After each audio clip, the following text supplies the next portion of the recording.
E aí, você está no canal Investigação Forense, eu me chamo Mari e convido vocês a participarem daqui do nosso canal, se inscreverem no nosso canal, deixar seu like, participar também nas nossas redes sociais, uma rede social, aliás, que se chama Instagram, que também é Investigação Forense. E hoje nós vamos falar um pouquinho sobre o odor do cadáver em decomposição, tá ok? Bora pro vídeo. De hoje nós vamos falar sobre putrefação, tá bom? Então a putrefação é um dos estágios de decomposição do corpo de um animal morto ou até mesmo de uma pessoa. A temperatura ambiente começa geralmente de 12 a 24 horas após a morte. Após isso, o odor começa realmente a aumentar devido ao horário que ocorreu a morte, tá? É causado principalmente devido às atividades das bactérias do intestino que digerem as proteínas e excretam gases como metano, cadaverinina e putrescina, com um forte odor bem desconfortável. Então, se você é da área ou se você está pensando em entrar na área, você sabe do que eu estou falando ou saberá do que eu estou falando, que qualquer máscara que você vai passar, qualquer produtinho para você tirar o odor vai ser um pouco difícil, dependendo do estágio de putrefação das horas da morte. Bom, os gases se acumulam dentro da cavidade abdominal e obviamente é exalado no ambiente, seja ele um ambiente externo, mata ou ambiente fechado, enfim, vai sim exalar um odor desagradável demais, tá? Bom, como acumula na cavidade abdominal, produz um aspecto esverdeado e também um inchaço no corpo, né? Depois de horas do óbito, além do odor, o inchaço no corpo, tá? E esse odor, ele atrai moscas, alguns bichinhos a mais no corpo, pela parte interna, pela parte externa também. E esses bichinhos, eles depositam ovos que aceleram ainda mais esse estado de putrefação e também de decomposição. Bom, esse processo de decomposição de proteína em um processo que resulta num eventual colapso da coesão entre os tecidos e a liquefecação da maioria dos órgãos, né? Eles entram realmente em decomposição através disso. Sem a manutenção constante da homeostase, que é uma parte bioquímica do nosso organismo, as proteínas então começam espontaneamente a hidrolisar em aminoácidos quimicamente mais simples. A hidrólise que acontece de proteínas é acelerada, de acordo aqui, nós podemos ver que também por bactérias anaeróbicas de trato digestivo, sempre a parte mais digestiva que vai ocorrer esta decomposição, este estado de putrefação, tá? Como também as proteínas são continuamente repartidas em componentes menores pelas bactérias, um dos subprodutos são os gases como o metano, como nós mencionamos em cima, a putrescina também falamos, e a cadaverina, tá?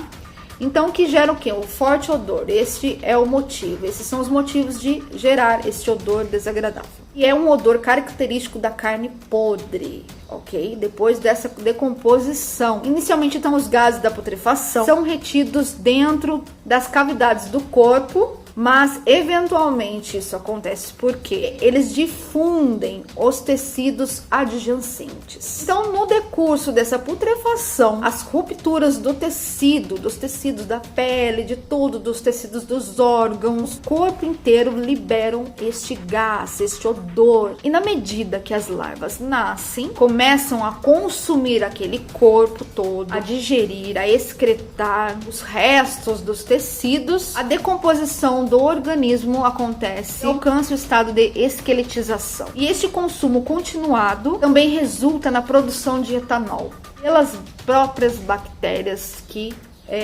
acabam nascendo dos próprios bichinhos que já estão comendo o corpo que está em estado de putrefação. Tornar cada vez mais difícil determinar quem é a pessoa, né?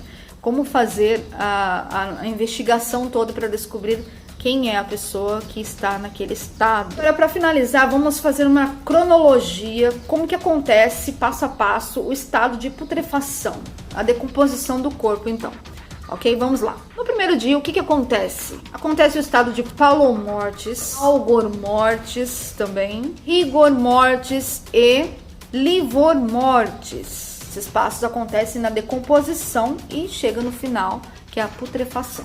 E depois, no segundo e no terceiro dia, o que acontece? Acontece uma descoloração na parede abdominal. Também o abdômen começa a inchar, a inflar, pois é causado pelo gás que está dentro da pessoa, que obviamente vai ser exalado. Já no terceiro e no quinto dia, o que acontece com o corpo? Através dessa cronologia que nós estamos fazendo.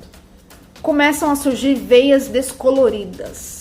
Ficam aparentemente veias descoloridas e se torna cada vez mais visível, e com o passar do tempo a descoloração vai avançando. Já no quinto e no sexto dia, o que vai acontecer? Os gases vão inchar tanto a parede abdominal, vão acumular tantos gases já na segunda semana desse estado de decomposição para alcançar a putrefação. Se o cadáver não foi encontrado antes, o abdômen vai ficar completamente inchado, inflado de gases. Na terceira semana, o que acontece? Os tecidos se tornam cada vez mais moles e é nesta semana que nós vamos conseguir ver, enxergar realmente que eles ficam cada vez mais moles, se decompondo realmente. E nisso acontece com o quê? Que os órgãos vazem, que eles comecem a derreter praticamente. Também os gases são exalados e as unhas caem. E na quarta semana, se o corpo ainda não foi encontrado, os tecidos moles, eles começam a liquefazer, vão ficando cada vez mais líquidos, mais gelatinosos. E o rosto, que seria muito importante para a identificação daquele cadáver, fica completamente irreconhecível. E depois dessa decomposição, chegamos ao estado de esqueletização. Aí partimos para o estado de putrefação, que seria o quê? É a parte onde nós conseguimos enxergar o lado externo de todo esse dano que foi causado na decomposição, de passo a passo dessa cronologia, que podemos finalizar com a putrefação. E normalmente deixa o corpo esverdeado, e sim, já vai dando a sua aparência de 12 a 24 horas após o óbito, mas neste estado ele fica bem mais evidente. No caso, o primeiro sinal de putrefação interna é visivelmente a coloração esverdeada do corpo, e principalmente no interior do fígado. Se for feito depois uma necrópsia, vai sim ser constatado. Porém, a velocidade de putrefação depende muito dos casos, dos corpos, de como eles estão, no local que eles estão, se é em mata, em lugar mais úmido, se é em local mais fechado, vai depender muito do caso. Por isso, a perícia está aí para poder analisar as horas que ocorreu o óbito, e a necrópsia também está aí para poder bater o martelo e dizer os fatos que precisam saber dentro daquele todo aquele estado de decomposição, putrefação, esqueletização, enfim.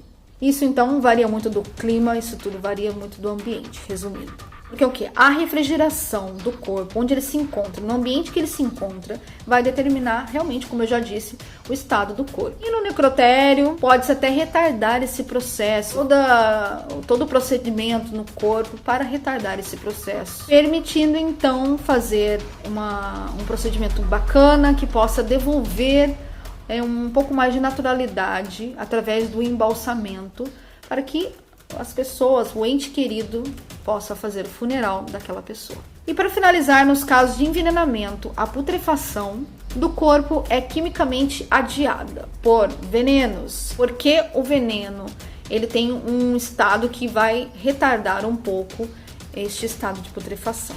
E esse foi o vídeo, espero que vocês tenham gostado. São referências bacanas, bibliográficas, através do site Wikipédia, que é uma fonte riquíssima de pesquisas, então eu recomendo para vocês. Eu quero trazer para vocês da onde que o Wikipédia também puxou essas referências, porque é assim que funciona.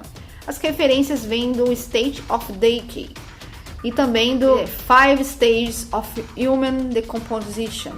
Tá bom? Muito obrigada pela sua participação. Se inscreva aqui no canal, faça parte, veja os vídeos anteriores aí. Falamos de investigação, falamos de necrópsia, falamos de estados dos corpos, de leis, enfim.